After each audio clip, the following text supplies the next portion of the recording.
জীবনে কখনো সাফল্য আসে, আবার কখনো অসফলতা, কখনো আশা পাওয়া যায়, কখনো নিরাশা, কখনো জয়লাভ করি, আবার কখনো পরাজয়। এর পেছনের কারণটা জানা অত্যন্ত প্রয়োজনীয়। যদি আমি পরাজয়ের কথা বলি, যখনই আমরা পরাজয় লাভ করি আমরা ভাবতে থাকি যে এমন কেন হলো? আমাদের শত্রু কি বেশি শক্তিশালী ছিল, নাকি আমাদের নীতিতে কোনো খামতি ছিল? এই সমস্ত কারণের পেছনে খুব বড় একটা কারণ থাকে, আর সেই কারণ আমাদের অন্তরে সুপ্ত থাকে। ধরে নিন একটা পথ, তাতে আপনি চলছেন।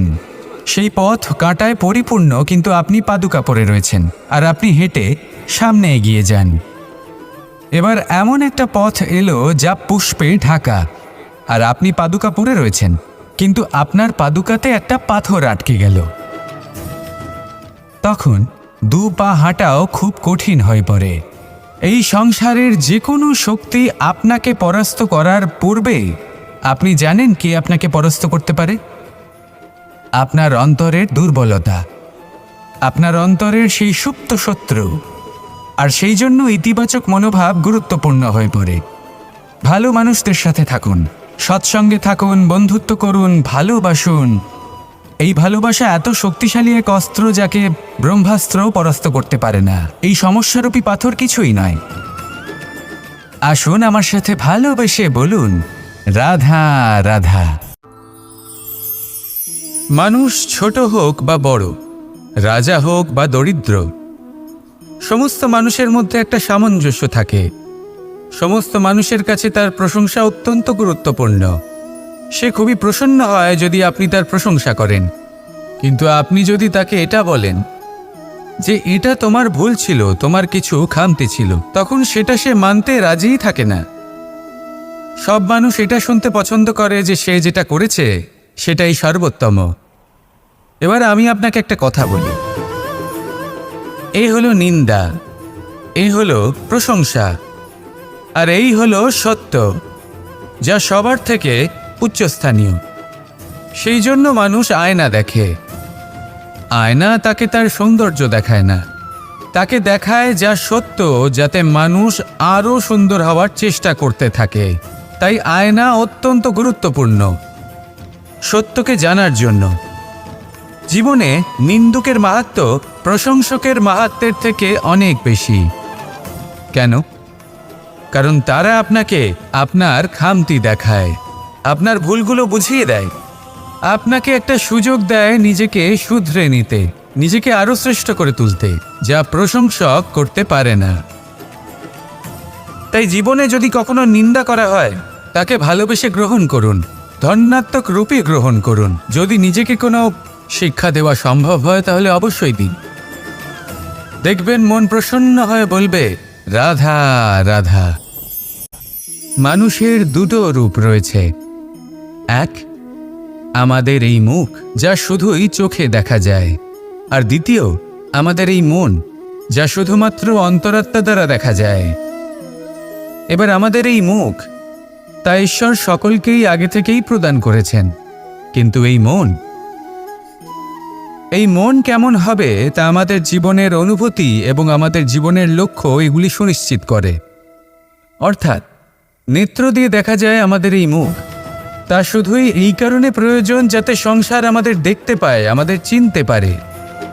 কিন্তু যদি এই সংসারে আপনি প্রকৃত অর্থে মান সম্মান লাভ করতে চান, তাহলে নিজের অন্তরাত্মাকে আপনাকে বিকশিত করতেই হবে। দেখুন, কথায় আছে এই যে অসুর, তা শারীরিকভাবে উপস্থিত নয়, তা মনের মধ্যে থাকে। যদি এই মন থেকে অসুরকে বের করে দেওয়া যায়, তাহলে শরীরে তা উপস্থিত থাকবেই না। তাই মনকে শুদ্ধ করুন আর আমার সাথে ভালোবেসে বলুন, রাধা রাধা। মানুষ যখনই একে অপরের সামনে নিজেদের হৃদয়ের ভাবনা প্রকাশ করে, তখন এক অত্যন্ত প্রভাবশালী মাধ্যম তারা ব্যবহার করে, যাকে ভাষা বলা হয়। এবার আমি দেখেছি যে একজন মানুষ অনেকগুলো ভাষাতেই নিপুণ।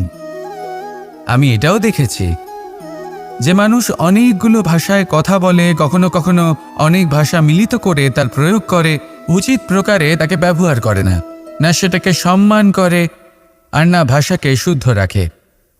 আর এটা হলো অনুচিত।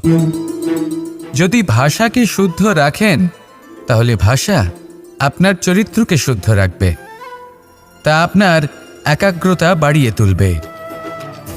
এই প্রত্যেক ধ্বনিকে অনুভব করে যদি আপনি শব্দের উচ্চারণ করেন, ভাষাকে প্রয়োগ করেন, তাহলে আপনিও আনন্দ পাবেন, আর যিনি শুনছেন সেই ব্যক্তির কানেও মধুর শব্দ বাজবে। তাই মনে রাখবেন, যে ব্যক্তি ভাষার পবিত্রতাকে সম্মান করে তাকে সংসারও সম্মান করে। ভাষাকে শুদ্ধ এবং পবিত্র রাখুন, তাহলে ভাষা আপনার চরিত্রকেও শুদ্ধ এবং পবিত্র রাখবে। আর এই মন সুপ্রসন্ন হয়ে বলবে, রাধা রাধা। এ হলো রামায়ণের সময়কালের কথা। সেতু নির্মাণ করার কাজ চলছিল। সমস্ত বানর সেনা এই কাজে নিযুক্ত হয়েছিলেন। বড় বড় পাথর তুলে নিয়ে এই বানর সেনা সমুদ্রে ফেলছিলেন। এই কাজ চলছিল। এমন সময় ছোট্ট একটা কাঠবিড়ালি এলো। ছোট ছোট মাটির ডেলা হাতে নিয়ে সাগরের কাছে যাচ্ছিল, আর বড় বড় পাথরের পাশে রেখে দিচ্ছিল। যথাসম্ভব সেখানে রেখে আসছিল। সারা দিন ধরে সে এই পরিশ্রম করেই যাচ্ছিল। এবার শ্রীরাম তার এই কাজ দেখতে পেলেন। সেই ছোট্ট কাঠবিড়ালিটিকে নিজের হাতে তুলে নিলেন এবং অত্যন্ত ভালোবেসে তার পিঠে হাত বুলিয়ে দিলেন। কথায় আছে যে কাঠবিড়ালির পিঠে যে দাগ আছে, সেই 3টি দাগ এসেছে শ্রীরামচন্দ্রের 3 আঙুলের থেকে। যে কাজ আপনি করছেন তাতে সমস্ত শক্তি প্রয়োগ করুন। যতটা আপনার সামর্থ্য রয়েছে, যতটা আপনার প্রতিভা রয়েছে, সম্পূর্ণভাবে উৎসর্গ করে দিন। ঠিক এমনভাবে কর্ম করুন। সেই কাঠবিড়ালি কিন্তু তাই করেছিল। সেই জন্য শ্রীরামের সাথে সেও সেই কাহিনীতে অমর হয়ে গেছিল। সম্পূর্ণ শক্তি প্রয়োগ করুন, সম্পূর্ণ সামর্থ্যের সাথে কর্ম করুন, কারণ এটাই হলো শ্রেষ্ঠ পথ কোনো কর্ম করার। আসুন আমার সাথে ভালোবেসে বলুন, রাধা রাধা। এই সংসারে যখন সাফল্যের পথে আপনি অগ্রসর হবেন, তখন আপনার পরিশ্রম, একাগ্রতা, সাহসের সাথে সাথে সমাজের মানসিকতাও সহ্য করতে হবে। প্রত্যেক ব্যক্তি কিছু না কিছু ভাবেন, কিছু না কিছু বলেন। কিছু মানুষ এমন আছেন যারা ভাববেন যে আপনি কিছুই করতে পারবেন না। তারা আপনার নিন্দা করবেন, আর এই নিন্দার কথা ভেবেই আমরা ভয়ভীত হয়ে পড়ি। সেই কারণে নিজেদের আশা, নিজেদের বিশ্বাস হারিয়ে ফেলি। এবার যদি সেই নিন্দার ভয়ে আমরা লক্ষ্যচ্যুত হই, তাহলে সেটা অনুচিত। সেই জন্য জীবনে শুধু পরিশ্রম করতে থাকুন, সামনে এগোতে থাকুন। যেই দিন আপনি আপনার লক্ষ্য লাভ করবেন, সেই প্রত্যেক ব্যক্তি যারা নিন্দা করছিলেন তাদের দৃষ্টি আপনা থেকেই পাল্টে যাবে, ঠিক কিনা? এই সংসারকে যা প্রাণ চায় তাই বলতে দিন। যদি আপনি কারোর কথা শুনতে চান, তাহলে নিজের অন্তরের কথা শুনুন। সেটাই আপনাকে উচিত পথে নিয়ে যাবে। সামনে অগ্রসর হতে থাকুন, পরিশ্রম করুন। এমন একটা দিন আসবে যেদিন এই নিন্দুক ব্যক্তিরা আপনার লক্ষ্যপ্রাপ্তির উদাহরণ সবাইকে দেবে। আসুন আমার সাথে ভালোবেসে বলুন, রাধা রাধা। মানুষ সুখী জীবনযাপনের প্রতি এতটাই অভ্যস্ত হয়ে পড়ে যে একটা ছোট্ট সমস্যা এলেই সে সবার থেকে সাহায্য চাইতে শুরু করে দেয়। সে সাহায্য লাভও করে এবং সেই সংকট থেকে সে বেরিয়েও আসে। কিন্তু এই সাহায্য কিছু মুহূর্তের, আর কিছু মুহূর্তের হলো এই দুঃখ। এই 2 মুহূর্তের সাহায্যের জন্য আজীবন আপনি তার কাছে ঋণী হয়ে থাকেন। আর মানবিকতার খাতিরে আপনার মনে কৃতজ্ঞতা জেগে ওঠে। আর সেই কৃতজ্ঞতা বোধ হলো যে আপনি কখনো সেই ব্যক্তিকে ছাপিয়ে যেতেই পারবেন না। সেই জন্য জীবনে সবসময় চেষ্টা করবেন নিজেকে প্রস্তুত রাখতে। সেই সব সমস্যার জন্য, সেই সব বাধার জন্য যেগুলো আপনার জীবনে আসতে পারে। ততক্ষণ সাহায্য চাইবেন না যতক্ষণ না অন্য কোনো পথ না থাকছে। সাহায্য চাওয়া অনুচিত নয়, কিন্তু সাহায্য চাইলে এবং সাহায্য পেলে আপনি আজীবন কৃতজ্ঞ এবং ঋণী হয়ে থাকবেন। আর তারপর একদিন আপনি পরিবর্তন দেখতে পাবেন যে কিভাবে আপনি ছোট ছোট সমস্যার জন্য সাহায্য না চেয়ে বড় বড় সমস্যার সম্মুখীন হতে প্রস্তুত হয়ে গেছেন। এটাই হলো সংসারের নীতি। এটাই পালন করুন আর আমার সাথে ভালোবেসে বলুন, রাধা রাধা। এমন অনেক মানুষ আছেন যারা আমাকে ভগবানের পরিভাষা জানতে চান, যে ভগবান আসলে কি, তিনি কেমন। এবার দেখুন, ভগবান হোক বা আপনার স্বপ্ন হোক বা আপনার লক্ষ্য হোক না কেন, সেই লক্ষ্য তখনই পূর্ণ হয়, তখনই তাকে লাভ করা সম্ভব যখন আপনার দৃষ্টিভঙ্গি মঙ্গলময় হয়, যখন আপনি নিজে মনে করবেন যে আমি যেটা পেতে চাইছি তা শুভ। উদাহরণস্বরূপ, কোনো পাখিকে দেখুন, সে গাছের ডালে বসে এবং সেখানেই বিশ্রাম করে, কিন্তু পড়ে না। কেন? কারণ ওর বিশ্বাস যে যে শাখার ওপরে ও বসে আছে সেটাই হলো ওর বাসস্থান। যদি আপনি বিশ্বাস করেন তাহলে আপনি পাথরের মধ্যেও ভগবান দর্শন করতে পারবেন। আর যদি বিশ্বাস না থাকে, তাহলে যদি ভগবান সামনে দাঁড়িয়েও থাকে তবেও আপনার বিশ্বাস হবে না। তাই বিশ্বাস করতে শিখুন। এই বিশ্বাসের আধারেই আপনি সেই সব কিছু পাবেন যা আপনি পেতে চাইছেন। আসুন আমার সাথে ভালোবেসে বলুন, রাধা রাধা। গুরু, যিনি পথ দেখান, আমাদের জীবনে অত্যন্ত গুরুত্বপূর্ণ, অত্যন্ত আবশ্যক। কিন্তু কিছু মানুষ মনে করেন যে গুরুর কোনো প্রয়োজন নেই, কারণ এই সমগ্র জ্ঞান মানুষের অন্তরেই নিহিত রয়েছে। এবার প্রশ্ন এটাই, যদি সমস্ত জ্ঞান মানুষের অন্তরে নিহিত থাকে তাহলে গুরুর কি প্রয়োজন? আর যারা আজ পর্যন্ত গুরুকে মেনে এসেছেন তারা কি অনুচিত করেছেন? এর উত্তর আমি আপনাকে দেব একটা উদাহরণ দ্বারা।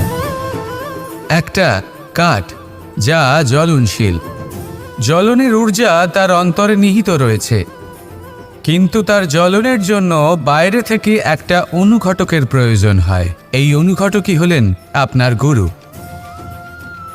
উত্তাপ যা একটা কাঠকে জ্বালাতে পারে, সেই উত্তাপ হলো গুরুর প্রচেষ্টা। যদি সেই গুরুই না থাকে, তার প্রচেষ্টাই না থাকে, তাহলে সেই সমস্ত জ্ঞান যা মানুষের অন্তরে নিহিত তা ব্যর্থ হয়ে যাবে। যদি আপনার সাথে আপনার গুরু থাকেন, আপনার পথ প্রদর্শন করেন, আপনার অন্তরের জ্ঞানকে বাইরে নিয়ে আসতে পারেন, তাহলে তাকে সম্মান করুন আর আমার সাথে ভালোবেসে বলুন, রাধা রাধা। असतो मा सद्गमय, तमसो मा ज्योतिर्गमय, মৃত্যুর্মা মৃতঙ্গময়। জ্ঞান সেটাই যা অসত্য থেকে সত্যের পথে চালিত করে। প্রকাশ সেটাই যা অন্ধকার থেকে আলোর পথে নিয়ে আসে। জীবন সেটাই যা মৃত্যু থেকে অমরত্বের পথে নিয়ে যায়। এবার এই তিনটে, জ্ঞান, জীবন এবং প্রকাশ, একই রকম। শূন্য থেকে এর উৎপত্তি হয় এবং আস্তে আস্তে আপনার জীবনে বিস্তার লাভ করে। এবার আমরা এটাই ভাবি যে কেমন করে এই তিনটিকে আগলে রাখা যায়। এর উত্তর হলো, এদের আগলে রাখার প্রয়োজনই নেই, ভাগ করে দিতে হবে। কোনো বৃক্ষকেই দেখে নিন, একটি বৃক্ষ অনেক বছর ধরে বেঁচে থাকে। কেন? কারণ সে ভাগ করে দিতে জানে। সে নিজের বীজ ছড়িয়ে দেয়, এই ধরিত্রীতে দেয়, সেই বীজ যা অঙ্কুরিত হয়ে এক নতুন বৃক্ষকে জন্ম দেয়। শুধু ছড়িয়ে দিয়ে একটি বৃক্ষ জীবন দান করতে পারে।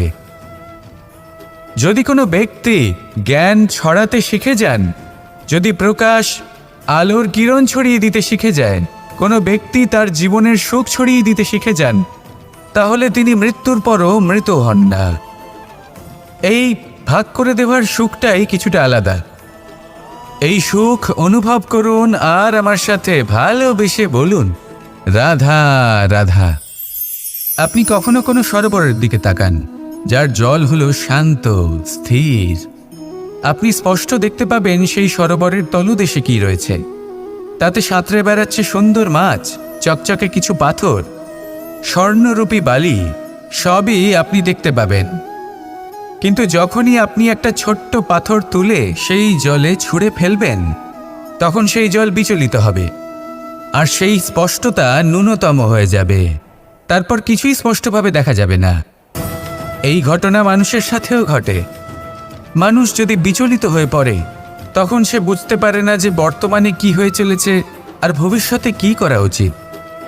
কিন্তু সেই মানুষ যদি শান্ত থাকেন, স্থির থাকেন, ধন্যাত্মক থাকেন, তাহলে নিশ্চিত রূপেই বুঝতে পারবেন যে বর্তমানে কি করতে হবে আর ভবিষ্যতে কি করতে হবে। তাই নিজের মধ্যে সেই স্থিরতা আনুন, সেই ধৈর্য ধরুন, নিজেকে শান্ত রাখুন আর সবার মধ্যে ভালোবাসা ছড়িয়ে দিন। এই মন প্রসন্ন হয়ে বলবে, রাধা রাধা। সম্পর্ক এ হলো এক বন্ধন যা আমাদের এক সূত্রে বেঁধে রাখে। কিন্তু এমন কিছু ব্যক্তি থাকেন যারা এই সম্পর্কের বিষয়ে নিজস্ব একটা ধারণা করে ফেলেন যে সম্পর্ক এরকম হওয়া উচিত, সম্পর্ক সেরকম হওয়া উচিত। আমি এই সম্পর্কের জন্য কত কিছু করেছি এই ব্যাখ্যা করতে থাকেন আর তার বদলে অনেক কিছু প্রত্যাশাও করেন। কিন্তু সত্য হলো এটাই যে সব সম্পর্ক একরকমের হয় না, কিন্তু প্রত্যেক সম্পর্কের একটা বিশেষত্ব থাকে। যেমন চোখ আর নাকের এই সম্পর্ককেই দেখুন। চোখের সব থেকে কাছে কে আছে? নাক আছে। কিন্তু এই চোখ দিয়ে এই নাককে আমরা দেখতেই পাই না। তবে কি ধরে নেব এই সম্পর্কের কোনো মূল্য নেই? এমনও নয়। ঠিক এইভাবেই যদি কোনো ব্যক্তি তার আবেগ আপনার কাছে ব্যক্ত করতে না পারেন বা প্রকট করতে না পারেন বা আপনাকে বোঝাতে না পারেন, তাহলে তার মানে এটা নয় যে তার সাথে আপনার সম্পর্কের তিক্ততা রয়েছে। এমনটা কখনোই নয়। শুধু চোখ আর নাকের এই সম্পর্কের মতোই হলো আমাদের জীবনে আমাদের আপনজনের সাথে সম্পর্ক। যদি কারোর ব্যবহার আপনার প্রতি অনুচিত হয় বা যদি কেউ অনুপস্থিত থেকে থাকে বা কেউ যদি আপনাকে বুঝতে না পারেন, তাহলে তার অর্থ এটা নয় যে আপনি সেই সম্পর্ক ভেঙে ফেলবেন। বুঝুন, আপনার জীবনে তার গুরুত্ব কোথায় আর তার জীবনে আপনার। সম্পর্ক গড়ে তুলুন, তাকে পালন করতে শিখুন, একসাথে মিলে চলুন। এই মন সুপ্রসন্ন হয়ে বলবে, রাধা রাধা। এই সমগ্র সংসারের সবথেকে গুরুত্বপূর্ণ ব্যক্তি কে? স্বয়ং আপনি। নিজের জন্য তো বটেই, তাই না? কারণ যখন আপনি জন্মগ্রহণ করেন, নিজের চোখ খোলেন, এই সংসারে আসেন, তখনই তো এই সংসারকে আপনি দেখতে পান, অনুভব করতে পারেন। এখানকার আবেগ, এখানকার মানুষজন তখন থেকেই অনুভব করেন। যদি আপনি না থাকেন, তাহলে এই সংসারের অস্তিত্ব আপনার কাছে শূন্যের সমান, তাই না? আপনি না থাকলে এই সংসারও আপনার কাছে নেই। এবার সবাই বলবেন যে এ তো সত্যি কথা। সেই অনুযায়ী তো আমার স্বার্থপর হওয়া উচিত, অহংকারী হওয়া উচিত, কারণ আমার কাছে আমিই তো সব কিছু। দৃষ্টিভঙ্গি পাল্টে দেখুন। আপনার কাছে সবথেকে বেশি গুরুত্বপূর্ণ ব্যক্তি কে? আপনি নিজেই। সেই মানুষটি কেমন হওয়া উচিত একটু ভেবে দেখুন। সবসময় সকলকে সাহায্য করুন, একসাথে মিলে পরিশ্রম করুন, সাহায্য করুন অন্যদেরকে। এটা অতি আবশ্যক। এবং তার থেকেও বেশি গুরুত্বপূর্ণ হলো এটাই যে আপনার মনে যেন কখনো এই বিষয়ে ভয় না থাকে যে আমি আমার প্রিয়জনদের, আমার কাছের মানুষগুলিকে হারিয়ে ফেলব। এই ভয় কখনোই মনের মধ্যে থাকা উচিত নয়। যদি ভয় থাকে তাহলে থাকুক এই বিষয়ে যে সকল মানুষ আমার জীবন থেকে, আমার থেকে দূরে চলে যাচ্ছেন, তাদের বাধা দিতে দিতে আমি যেন নিজেকেই না হারিয়ে ফেলি, নিজের অস্তিত্বকেই না হারিয়ে ফেলি, নিজের ব্যক্তিত্বকে, নিজের বিচারধারাকে, নিজের করুণার শক্তি না হারাই। তাহলে এই ভয় ত্যাগ করুন আর আমার সাথে ভালোবেসে বলুন, রাধা রাধা। এই ফল কি তা বলার কোনো প্রয়োজন নেই। এই ফল কতটা সুস্বাদু সেটাও বলার কোনো প্রয়োজন নেই। ধরুন এমন কোনো মানুষ আসলেন যিনি জানেন না এটা কোন ফল। তিনি এটা দেখে ভাববেন এ তো কাঁটার একটা গুচ্ছ মনে হচ্ছে, নিয়ে ফেলে দেবেন। সেখানে দ্বিতীয় কোনো ব্যক্তি যিনি বুঝদার, তিনি দেখবেন ভাববেন যে প্রকৃতি এর গায়ে এত কাঁটা কেন দিয়েছে? অবশ্যই সুরক্ষার জন্য দিয়েছে, অর্থাৎ ভিতরে অবশ্যই অমূল্য কিছু রয়েছে।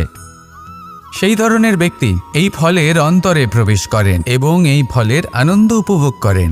এরকমই কিছুটা আমাদের সংসারেও আমরা দেখতে পাই। প্রত্যেক দিন আমরা নতুন নতুন মানুষের সাথে পরিচিত হই।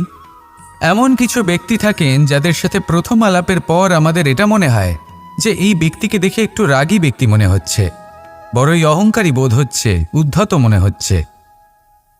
বেশিরভাগ মানুষ প্রথম আলাপের পরে তাদের সাথে দূরত্ব বজায় রাখবেন, কিন্তু যিনি বুঝদার ব্যক্তি তিনি ভাববেন যে এই ব্যক্তি এমন কেন করছেন। হয়তো সুরক্ষার খাতিরে এই ব্যক্তি নিজেকে এরকম করে তুলেছেন যাতে অন্য কোনো ব্যক্তি এসে ওনার সময় নষ্ট না করেন, ওনার আবেগের সাথে ছলনা না করেন, খেলা না করেন। হয়তো অতীতে এমন কোনো ঘটনা ঘটেছে যার জন্য এই ব্যক্তি কিছুটা এরকম হয়ে গেছেন। এমনই একজন ব্যক্তি সেই ব্যক্তির মনের গভীর পর্যন্ত পৌঁছতে পারেন আর সেখান থেকে শুভ গুণগুলিকে বাইরে বের করে আনতে পারেন। এরকমই ব্যক্তি হয়ে উঠুন, এমন বুঝদার ব্যক্তি হয়ে উঠুন যিনি সামনের ব্যক্তির খারাপ গুণগুলিকে অবহেলা করে হৃদয়ের অন্তঃস্থল থেকে শুভ গুণগুলিকে প্রকাশিত করে এবং সেই ব্যক্তিকে দেখাতে পারে। এমন ব্যক্তি হয়ে উঠুন যিনি নিজের জীবনকেও সফল করে তোলেন এবং অন্যের জীবনকেও। আসুন আমার সাথে ভালোবেসে বলুন, রাধা রাধা। আমি জীবনে অনেক ভালো মানুষের সংস্পর্শে এসেছি। এমন ব্যক্তি যিনি আজীবন জ্ঞান লাভ করে থাকেন, পড়তেই থাকেন, পড়তেই থাকেন, জ্ঞান অর্জন করতেই থাকেন, অত্যাধিক জ্ঞান অর্জন করতে থাকেন। কিন্তু এইটুকুই কি যথেষ্ট? ধরে নিন কোনো ব্যক্তি শিল্পকলার বিষয়ে অনেক বই পড়ে ফেলেছেন, কিন্তু কখনো শিল্পকর্মই করেননি। তাহলে সেই জ্ঞানের কি লাভ? কোনো লাভ নেই। এবার এটাই আমাদের জীবনে শেখা প্রয়োজন। আমরা জ্ঞান অর্জন করি কিন্তু তা যাপন করি না, তা কর্মজীবনে প্রয়োগ করি না। তাহলে এতে কি লাভ হবে? জ্ঞান আছেই সেই জন্য যাতে আমরা জীবনকে আরও শ্রেষ্ঠ করে তোলার জন্য তাকে প্রয়োগ করি। এই জ্ঞান এবং কর্মের একসাথে পথ চলাটাই আবশ্যক। তবেই এই জ্ঞান অভিজ্ঞতায় পরিণত হবে, আর অভিজ্ঞতা দ্বারা যে জ্ঞান লাভ হয় সেটাই সবথেকে বেশি গুরুত্বপূর্ণ, সেটাই হলো সবথেকে বেশি লাভদায়ক। সেই জন্য শুধু জ্ঞান অর্জন করবেন না, তাকে প্রয়োগ করুন, তাকে কর্মজীবনে প্রয়োগ করুন, জীবনকে আরও শ্রেষ্ঠ করে তুলুন। আর আমার সাথে ভালোবেসে বলুন, রাধা রাধা। এটা হলো একটা সাদা পাতা।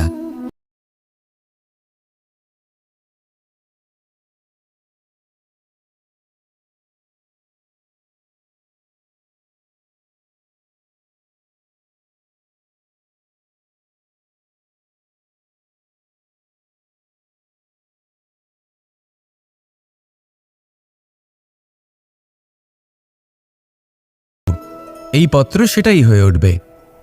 সেই রকমই হলো আমাদের জীবন। আমরা যেমন কর্ম আমরা করব, আমাদের অস্তিত্ব এবং ব্যক্তিত্ব ঠিক তেমনই হয়ে উঠবে। যদি আপনি একটা অসাধারণ, উজ্জ্বল এবং সম্মানজনক জীবনযাপন করতে চান, তাহলে তার একটা রহস্য আপনাকে বলি। যেমন কথন হবে, কর্ম তেমন হবে। অর্থাৎ যতটুকু বলেছেন ততটুকুই করুন, আর যতটুকু করেছেন ততটুকুই বলুন। এই একটা নিয়ম যদি আপনারা পালন করেন, তাহলে এই সংসারের সমস্ত পণ্ডিত আপনাকে অবশ্যই সম্মান করবেন। তাহলে এটাই করুন আর আমার সাথে ভালোবেসে বলুন, রাধা।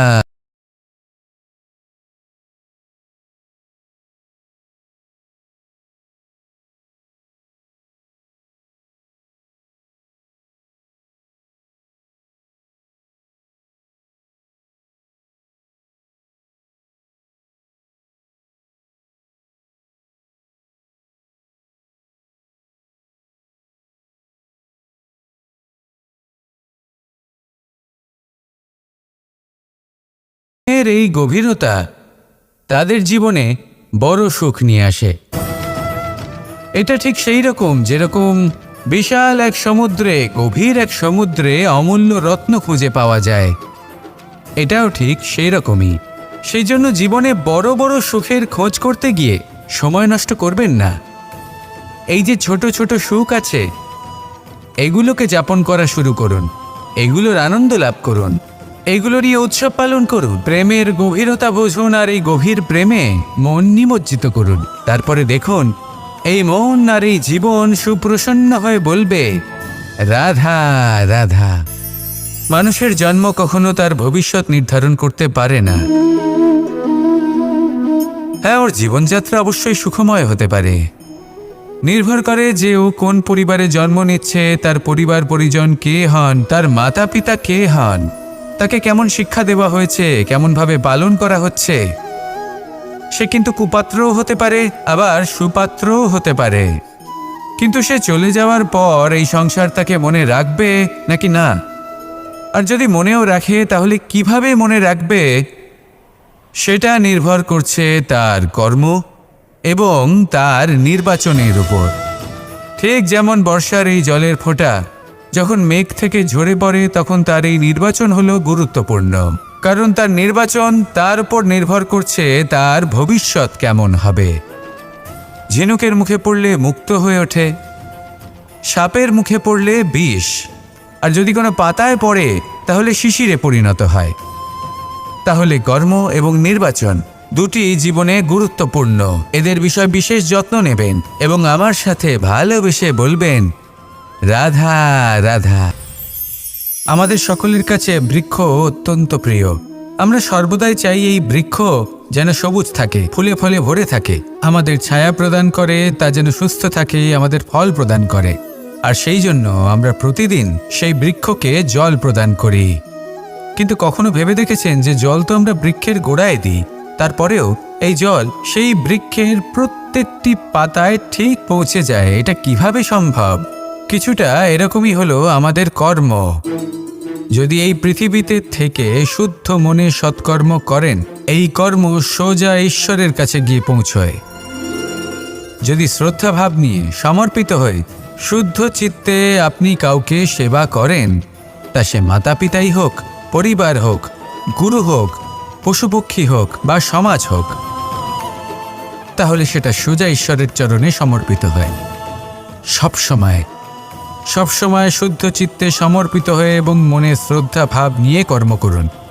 ঈশ্বর নিজে থেকেই এর ফল আপনাকে প্রদান করবেন। আসুন আমার সাথে ভালোবেসে বলুন, রাধা রাধা। ইচ্ছে এবং চেষ্টা, এই দুই মানুষের মধ্যে আছে, কিন্তু এই দুইয়ের মধ্যে সামঞ্জস্য থাকা খুব প্রয়োজন। আপনার যা ইচ্ছে সেটা পূর্ণ করার জন্য চেষ্টার প্রয়োজন তো অবশ্যই। আপনি যে স্বপ্ন দেখেন সেটা পূর্ণ করার জন্য নিদ্রা ত্যাগ করে চেষ্টা করা অত্যন্ত প্রয়োজনীয়, নয়তো এই স্বপ্ন কখনোই পূর্ণ হবে না। যদি আপনি কোনো প্রশ্নের উত্তর চান, তাহলেও আপনাকে চেষ্টা করতেই হবে। জীবনে যদি সামনে এগোতে হয়, তাহলে পাকে কষ্ট দিয়ে সামনে এগোতে হবে, চেষ্টা অবশ্যই করতে হবে। যদি আপনি চেষ্টা না করেন, পরিশ্রম না করেন, তাহলে এই সংসার আপনাকে পেছনে ফেলে সামনে এগিয়ে যাবে। নিজের ইচ্ছেগুলিকে মন থেকে বাস্তবে আনুন আর চেষ্টার দ্বারা তাকে সার্থক করুন। এই মন প্রসন্ন হয়ে বলবে, রাধা রাধা। জীবনে কখনো সাফল্য আসে, আবার কখনো অসফলতা, কখনো আশা পাওয়া যায়, কখনো নিরাশা, কখনো জয় লাভ করি, আবার কখনো পরাজয়। এর পেছনের কারণটা জানা অত্যন্ত প্রয়োজনীয়। যদি আমি পরাজয়ের কথা বলি, যখনই আমরা পরাজয় লাভ করি, আমরা ভাবতে থাকি যে এমন কেন হলো? আমাদের শত্রু কি বেশি শক্তিশালী ছিল, নাকি আমাদের নীতিতে কোনো খামতি ছিল? এই সমস্ত কারণের পেছনে খুব বড় একটা কারণ থাকে, আর সেই কারণ আমাদের অন্তরে সুপ্ত থাকে। ধরে নিন একটা পথ, তাতে আপনি চলছেন, সেই পথ কাঁটায় পরিপূর্ণ, কিন্তু আপনি পাদুকা পরে রয়েছেন আর আপনি হেঁটে সামনে এগিয়ে যান। এবার এমন একটা পথ এলো যা পুষ্পে ঢাকা, আর আপনি পাদুকা পরে রয়েছেন, কিন্তু আপনার পাদুকাতে একটা পাথর আটকে গেল। তখন দু পা হাঁটাও খুব কঠিন হয়ে পড়ে। এই সংসারের যে কোনো শক্তি আপনাকে পরাস্ত করার পূর্বে আপনি জানেন কে আপনাকে পরাস্ত করতে পারে? আপনার অন্তরের দুর্বলতা, আপনার অন্তরের সেই সুপ্ত শত্রু। আর সেই জন্য ইতিবাচক মনোভাব গুরুত্বপূর্ণ হয়ে পড়ে। ভালো মানুষদের সাথে থাকুন, সৎসঙ্গে থাকুন, বন্ধুত্ব করুন, ভালোবাসুন। এই ভালোবাসা এত শক্তিশালী এক অস্ত্র যাকে ব্রহ্মাস্ত্র পরাস্ত করতে পারে না। এই সমস্যারূপী পাথর কিছুই নয়। আসুন আমার সাথে ভালোবেসে বলুন, রাধা রাধা। মানুষ ছোট হোক বা বড়, রাজা হোক বা দরিদ্র, সমস্ত মানুষের মধ্যে একটা সামঞ্জস্য থাকে। সমস্ত মানুষের কাছে তার প্রশংসা অত্যন্ত গুরুত্বপূর্ণ। সে খুবই প্রসন্ন হয় যদি আপনি তার প্রশংসা করেন, কিন্তু আপনি যদি তাকে এটা বলেন যে এটা তোমার ভুল ছিল, তোমার কিছু খামতি ছিল, তখন সেটা সে মানতে রাজিই থাকে না। সব মানুষ এটা শুনতে পছন্দ করে যে সে যেটা করেছে সেটাই সর্বোত্তম।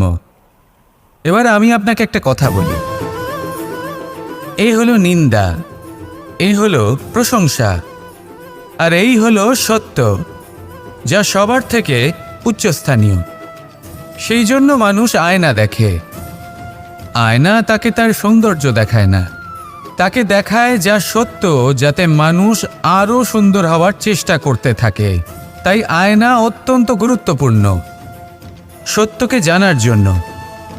জীবনে নিন্দুকের মাহাত্ম্য প্রশংসকের মাহাত্ম্যের থেকে অনেক বেশি। কেন? কারণ তারা আপনাকে আপনার খামতি দেখায়, আপনার ভুলগুলো বুঝিয়ে দেয়, আপনাকে একটা সুযোগ দেয় নিজেকে শুধরে নিতে, নিজেকে আরও শ্রেষ্ঠ করে তুলতে, যা প্রশংসক করতে পারে না। তাই জীবনে যদি কখনো নিন্দা করা হয়, তাকে ভালোবেসে গ্রহণ করুন, ধন্যাত্মক রূপে গ্রহণ করুন। যদি নিজেকে কোনো শিক্ষা দেওয়া সম্ভব হয় তাহলে অবশ্যই দিন। দেখবেন মন প্রসন্ন হয়ে বলবে, রাধা রাধা। মানুষের দুটো রূপ রয়েছে। এক, আমাদের এই মুখ, যা শুধুই চোখে দেখা যায়, আর দ্বিতীয়, আমাদের এই মন, যা শুধুমাত্র অন্তরাত্মা দ্বারা দেখা যায়। এবার আমাদের এই মুখ, তা ঈশ্বর সকলকেই আগে থেকেই প্রদান করেছেন, কিন্তু এই মন কেমন হবে তা আমাদের জীবনের অনুভূতি এবং আমাদের জীবনের লক্ষ্য এগুলি সুনিশ্চিত করে। অর্থাৎ নেত্র দিয়ে দেখা যায় আমাদের এই মুখ, তা শুধুই এই কারণে প্রয়োজন যাতে সংসার আমাদের দেখতে পায়, আমাদের চিনতে পারে। কিন্তু যদি এই সংসারে আপনি প্রকৃত অর্থে মান সম্মান লাভ করতে চান, তাহলে নিজের অন্তরাত্মাকে আপনাকে বিকশিত করতেই হবে। দেখুন, কথায় আছে এই যে অসুর, তা শারীরিকভাবে উপস্থিত নয়, তা মনের মধ্যে থাকে। যদি এই মন থেকে অসুরকে বের করে দেওয়া যায়, তাহলে শরীরে তা উপস্থিত থাকবেই না। তাই মনকে শুদ্ধ করুন আর আমার সাথে ভালোবেসে বলুন, রাধা রাধা। মানুষ যখনই একে অপরের সামনে নিজেদের হৃদয়ের ভাবনা প্রকাশ করে, তখন এক অত্যন্ত প্রভাবশালী মাধ্যম তারা ব্যবহার করে, যাকে ভাষা বলা হয়। এবার আমি দেখেছি যে একজন মানুষ অনেকগুলো ভাষাতেই নিপুণ। আমি এটাও দেখেছি যে মানুষ অনেকগুলো ভাষায় কথা বলে, কখনো কখনো অনেক ভাষা মিলিত করে তার প্রয়োগ করে, উচিত প্রকারে তাকে ব্যবহার করে না, না সেটাকে সম্মান করে, আর না ভাষাকে শুদ্ধ রাখে। আর এটা হলো অনুচিত। যদি ভাষাকে শুদ্ধ রাখেন, তাহলে ভাষা আপনার চরিত্রকে শুদ্ধ রাখবে, তা আপনার একাগ্রতা বাড়িয়ে তুলবে। এই প্রত্যেক ধ্বনিকে অনুভব করে যদি আপনি শব্দের উচ্চারণ করেন, ভাষাকে প্রয়োগ করেন, তাহলে আপনিও আনন্দ পাবেন, আর যিনি শুনছেন সেই ব্যক্তির কানেও মধুর শব্দ বাজবে। তাই মনে রাখবেন, যে ব্যক্তি ভাষার পবিত্রতাকে সম্মান করে, তাকে সংসারও সম্মান করে। ভাষাকে শুদ্ধ এবং পবিত্র রাখুন, তাহলে ভাষা আপনার চরিত্রকেও শুদ্ধ এবং পবিত্র রাখবে। আর এই মন সুপ্রসন্ন হয়ে বলবে, রাধা রাধা। এ হলো রামায়ণের সময়কালের কথা। সেতু নির্মাণ করার কাজ চলছিল। সমস্ত বানর সেনা এই কাজে নিযুক্ত হয়েছিলেন। বড় বড় পাথর তুলে নিয়ে এই বানর সেনা সমুদ্রে ফেলছিলেন। এই কাজ চলছিল। এমন সময় ছোট্ট একটা কাঠবিড়ালি এলো। ছোট ছোট মাটির ডেলা হাতে নিয়ে সাগরের কাছে যাচ্ছিল আর বড় বড় পাথরের পাশে রেখে দিচ্ছিল, যথাসম্ভব সেখানে রেখে আসছিল। সারা দিন ধরে সে এই পরিশ্রম করেই যাচ্ছিল। এবার শ্রীরাম তার এই কাজ দেখতে পেলেন। সেই ছোট্ট কাঠবিড়ালিটিকে নিজের হাতে তুলে নিলেন এবং অত্যন্ত ভালোবেসে তার পিঠে হাত বুলিয়ে দিলেন। কথায় আছে যে কাঠবিড়ালির পিঠে যে দাগ আছে সেই 3টি দাগ এসেছে শ্রীরামচন্দ্রের 3 আঙুলের থেকে। যে কাজ আপনি করছেন তাতে সমস্ত শক্তি প্রয়োগ করুন, যতটা আপনার সামর্থ্য রয়েছে, যতটা আপনার প্রতিভা রয়েছে, সম্পূর্ণভাবে উৎসর্গ করে দিন। ঠিক এমনভাবে কর্ম করুন। সেই কাঠবিড়ালি কিন্তু তাই করেছিল। সেই জন্য শ্রীরামের সাথে সেও সেই কাহিনীতে অমর হয়ে গেছিল। সম্পূর্ণ শক্তি প্রয়োগ করুন, সম্পূর্ণ সামর্থ্যের সাথে কর্ম করুন, কারণ এটাই হলো শ্রেষ্ঠ পথ কোনো কর্ম করার। আসুন আমার সাথে ভালোবেসে বলুন, রাধা রাধা। এই সংসারে যখন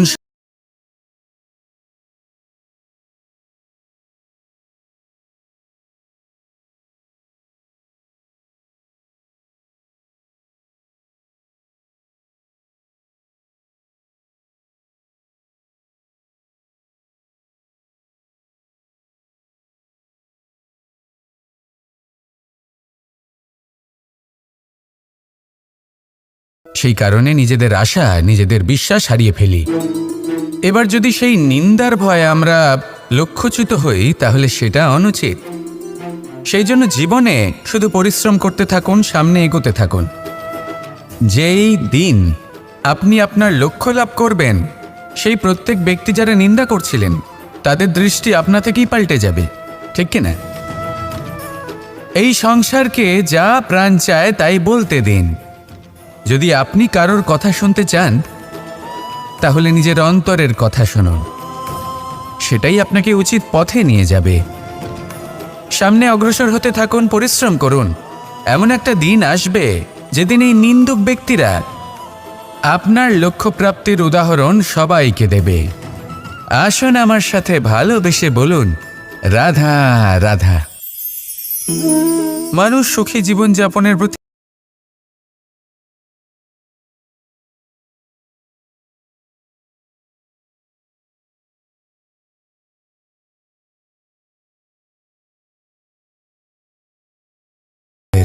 আর কিছু মুহূর্তের হলো এই দুঃখ। এই 2 মুহূর্তের সাহায্যের জন্য আজীবন আপনি তার কাছে ঋণী হয়ে থাকেন। আর মানবিকতার খাতিরে আপনার মনে কৃতজ্ঞতা জেগে ওঠে। আর সেই কৃতজ্ঞতা বোধ হলো যে আপনি কখনো সেই ব্যক্তিকে ছাপিয়ে যেতেই পারবেন না।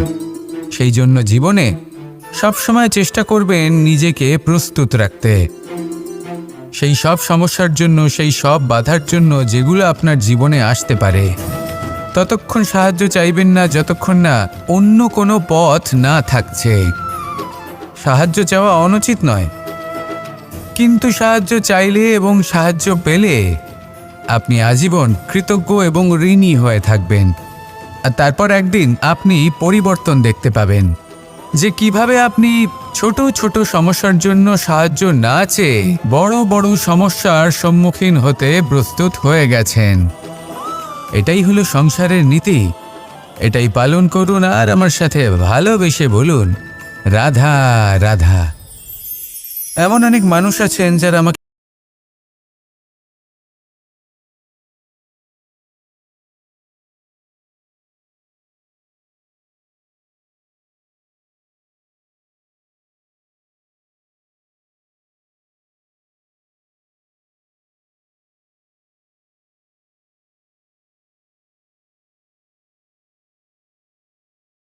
যেটা পেতে চাইছি তা শুভ। উদাহরণস্বরূপ কোনো পাখিকে দেখুন, সে গাছের ডালে বসে এবং সেখানেই বিশ্রাম করে, কিন্তু পড়ে না। কেন? কারণ ওর বিশ্বাস যে যে শাখার ওপরে ও বসে আছে সেটাই হলো ওর বাসস্থান। যদি আপনি বিশ্বাস করেন তাহলে আপনি পাথরের মধ্যেও ভগবান দর্শন করতে পারবেন। আর যদি বিশ্বাস না থাকে তাহলে যদি ভগবান সামনে দাঁড়িয়েও থাকে তবেও আপনার বিশ্বাস হবে না। তাই বিশ্বাস করতে শিখুন। এই বিশ্বাসের আধারেই আপনি সেই সব কিছু পাবেন যা আপনি পেতে চাইছেন। আসুন আমার সাথে ভালোবেসে বলুন,